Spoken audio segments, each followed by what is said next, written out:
Now where did Zaroff get to? You defeated the lizards, removed the nails. The Marquis chose you well. Now, show me what you're made of, Tree Walker! Jerry, defend yourself!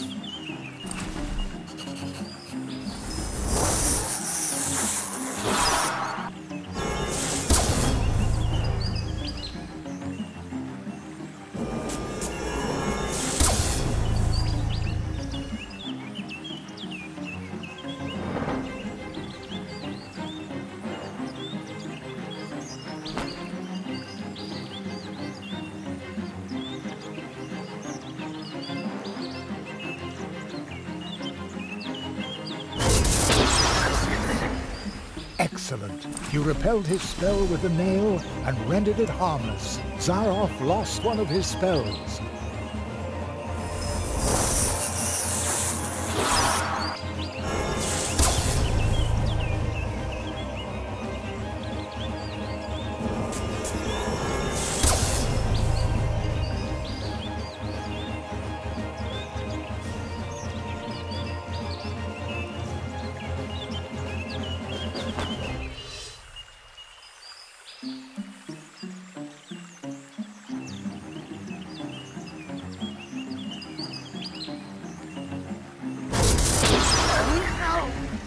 Well done. You repelled his spell with the nail and rendered it harmless. Zaroff has only 2 spells left now.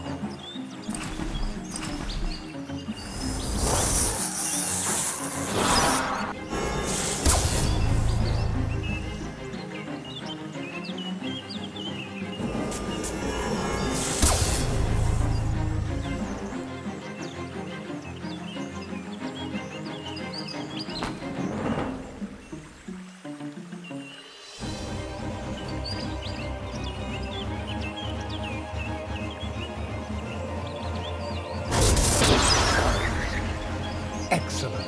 Now Zaroff has only 1 remaining spell.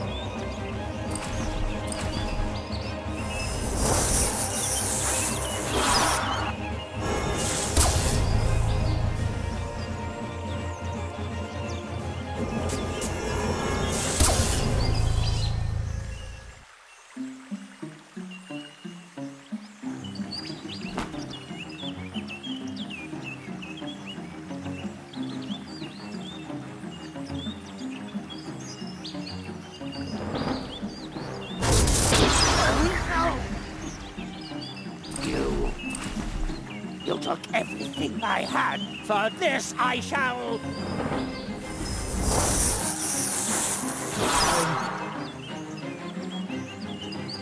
You, because you...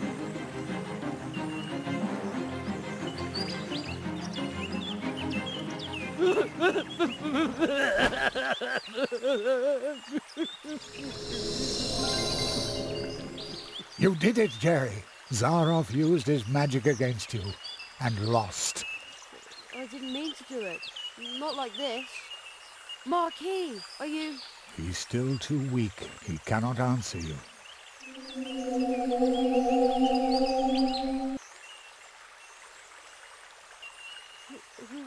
Who's the boy? Where did he come from? The tree, it remembers. It remembers the teacher and the apprentice who once visited this place. Zaroff did evil things. That's why he cannot look the child he once was in the eye. But who among us could, after all? Who is he? What does all this mean?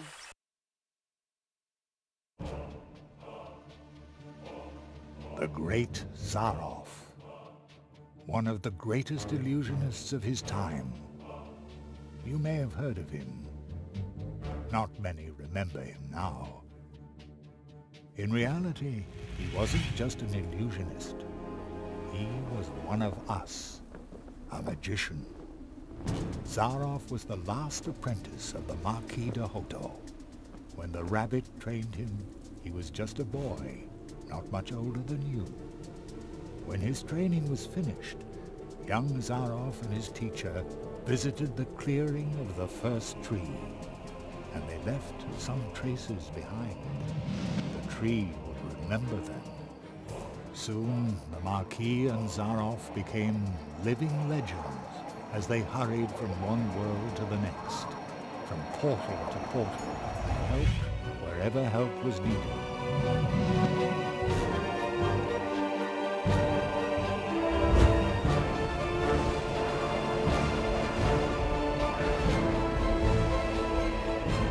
They were true tree walkers, but their path led them to a place where darkness ingrained upon their souls. I was there when the mirror of shadows disclosed to them their own potential. They beheld their own brightest virtues and saw the darkest chasms within their souls. And only few can bear that kind of truth. So it was only a matter of time until the dark seed sprouted within them. And when it did, the Marquis was the first to start doubting the ideals of the tree walkers. Then the apprentice started doubting the teacher, and finally the two of them turned on each other in hatred. In his blind wrath, the Marquis banished his apprentice to the world from whence he came. He took away his ability to walk between worlds, so that every portal would remain closed to him.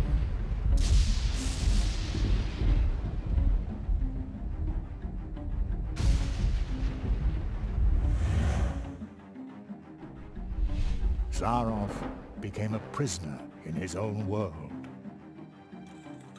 A world that had room for magic only on its stages. Thus he became the Great Zaroff, the illusionist. But the appeal of the new tricks he invented to captivate his audience soon wore off, and Zaroff fell for a second time. Marooned, forgotten.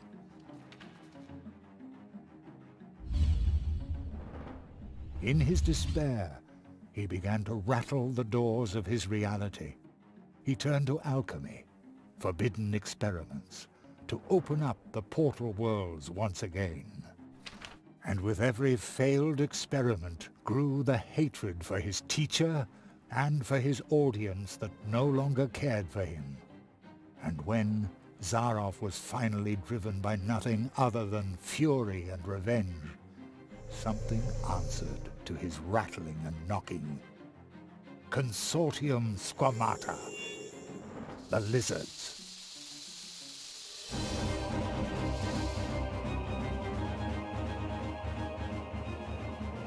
With its false promises, the Consortium had already passed through many worlds. Promises that would disturb the balance of nature. Zaroff was approached by 4 members of the Consortium. They offered the magician a deal. The lizards had surreptitiously obtained the ability to walk between worlds, but they didn't know the way to the most secret of places. Zaroff, on the other hand, had memorized the paths of the tree walkers, the portals, the path to the clearing of the first tree. Thus he led the lizards through the portals, betraying the tree walker he had once been with every step of the way. In exchange, they gave him the power to cast a curse on one of the first trees. The lizards gave Zaroff 4 nails. 4 nails made of 4 cursed metals, serving to drive the magician's spell deep into the trunk of the first tree, where it would take effect and make the inhabitants of the portal worlds his final audience, thus trying to obtain respect and glory by force. Zaroff's final great triumph. And while the portal worlds were suffering from the curse of Zaroff, the lizards invaded them, as they had done many times before. Only one could have provided help, but Zaroff's mentor, the Marquis de Hoto, had spiraled himself further into the darkness that the mirror of shadows had revealed to him. The Cold One. He was willing to let us freeze to death. The good tree walker who had trained Zaroff. I had already given up hope I would ever meet him again. But when Zaroff entered the clearing, the first tree remembered the magicians. When it recognized the threat that the apprentice posed, the first tree brought to life and sent out the memory of his teacher.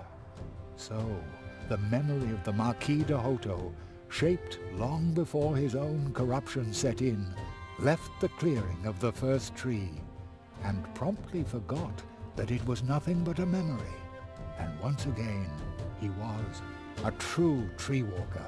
He set forth to find himself an apprentice, somebody who would be able to stop Zaroff. He answered your call. The roots of the first tree run deep, even into our dreams. The Marquis found you, Jerry, because you had a dream.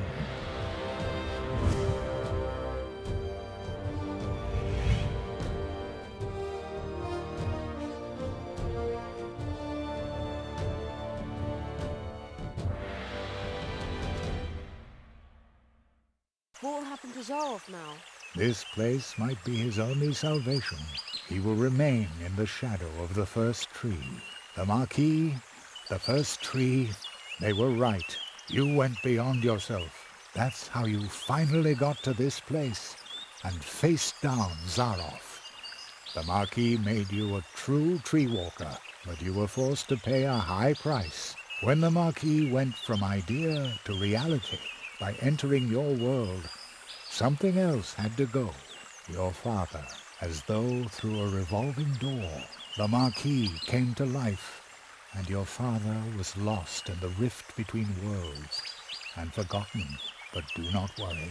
You saved us all, and very soon we will return the favor.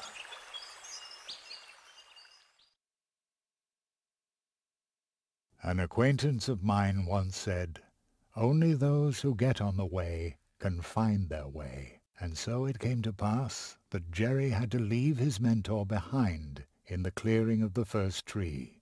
Jerry knew that he had been more than the memory of a courageous, one-of-a-kind tree walker, more than the first tree of Mousewood needing Jerry's help. He had been a friend. Then, for the last time, the Marquis slowly turned and lifted his hand as if to wave goodbye.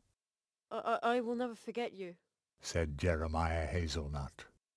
And I will never forget you, came the reply from the shadows at the foot of the tree. And the boy knew the Marquis, the tree, he would remember him. When Jerry returned to Mousewood, lost in thought, there was music in the streets, because for the first time in a long while an apprentice had come to Mousewood to study the art of arts. And for the first time in a long while, the Treetop Festival, the celebration of friendship and courage, was held in honor of an apprentice who had finished his training, in honor of the tree walker, Jeremiah Hazelnut, the rabbit's apprentice.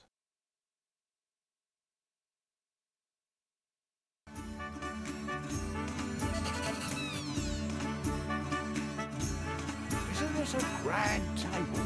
We put it together yesterday in a hurry. Very stylish, boys. And it was great fun too. Yes, diligent work is fun.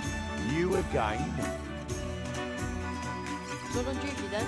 No, Penny is now the Crow Scout. He has to stay away from the cannon now. A few nights ago, he shot blownuts at the town. I knew there was something wrong with him. Oh, Penny. Mr. Spitzbane, what are you doing here?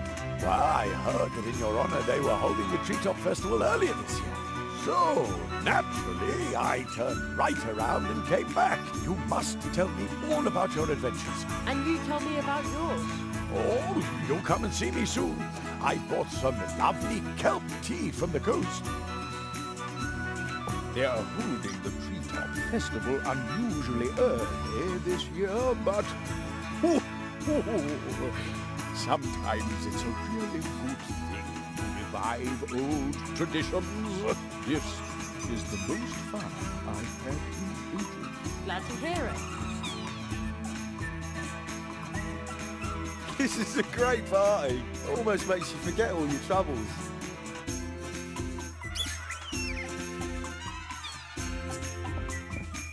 Jerry, I heard you're about to leave us. I hope you'll visit us again soon. Sure, I live just around the corner. Well, so to speak. Really? How far's that on a bike? Just a portal away. Oh, well then you'll have to show us your home soon. And, how's your experiment with the exploding cookies going? Plato, my little cream puff, was really impressed. Ribbit! But we won't know what the folk of Mousewood will think until next weekend. That's when I'll start selling them. Sounds great. Yes, we've been very lucky lately. Sometimes I even dare to hope that old Uli will come back. Hope you like the cupcakes too. No, I don't really go for sweet things. They're not good for the teeth either. Young carrots and what have you. I could gorge on those all day. Somehow, you're surprised. Then why don't you order a carrot cake from Anya next time round? Is that supposed to be funny? Dance at last! Oh yes! Oh hey!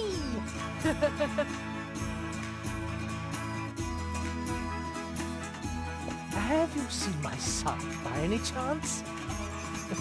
He wrote me a letter saying he wants to retire to Coconut Palm Islands. Would you believe? Just as I said. He's a born comedian. I bet he's sitting behind some mushroom, thinking up new material for our show.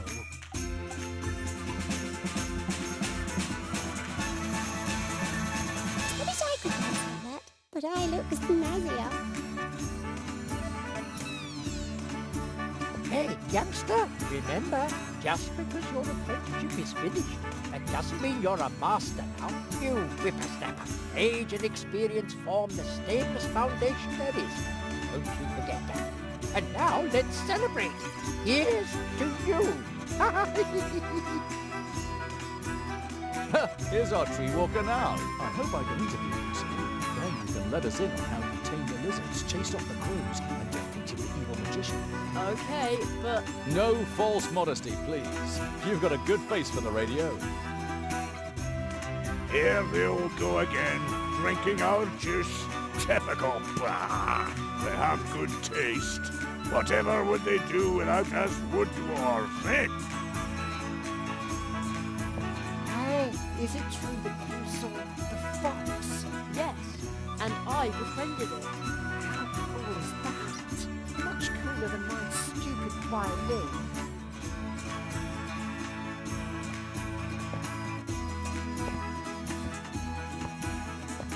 Isn't this a grand week? Very. Anyway, yeah, you would.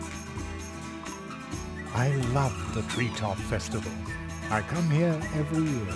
I have this magic premonition that you will not be the last apprentice the people of Mousewood acknowledge in this fashion.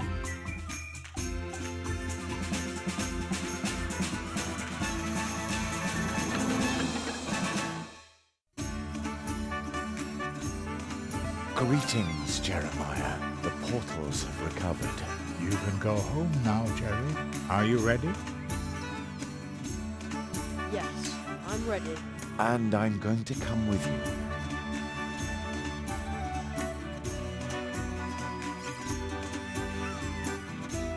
My father, my mother, will they be back? They already are.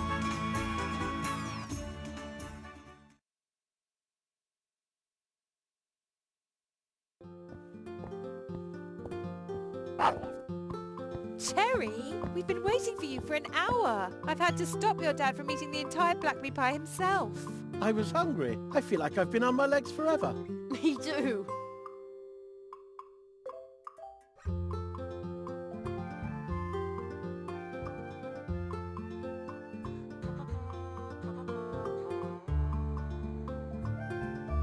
And that's all Jeremiah could say. The fox girl still claims that he cried. That's so not true. Thus Jeremiah Hazelnut returned home, and thus ends our story.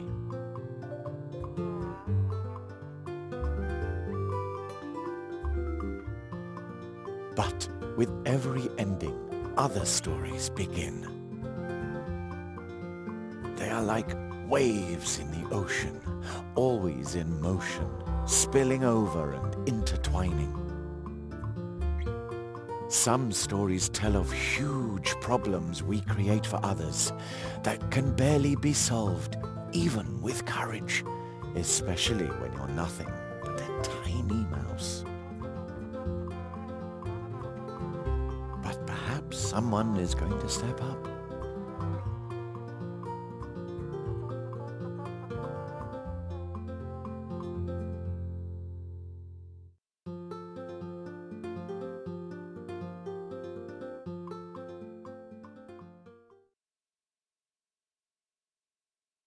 And then there are scary tales as well. Secret, forbidden ones that you can only tell behind closed doors. Are you suddenly cold too? Who was that boy?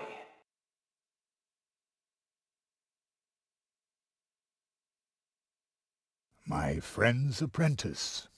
Thank you for helping him. He broke Zaroff's curse. I underestimated Zaroff, and that boy too. Will you finally free me from this prison, so that I may once again protect the portal worlds? This kind of thing must never happen again. You know that this is impossible, old friend.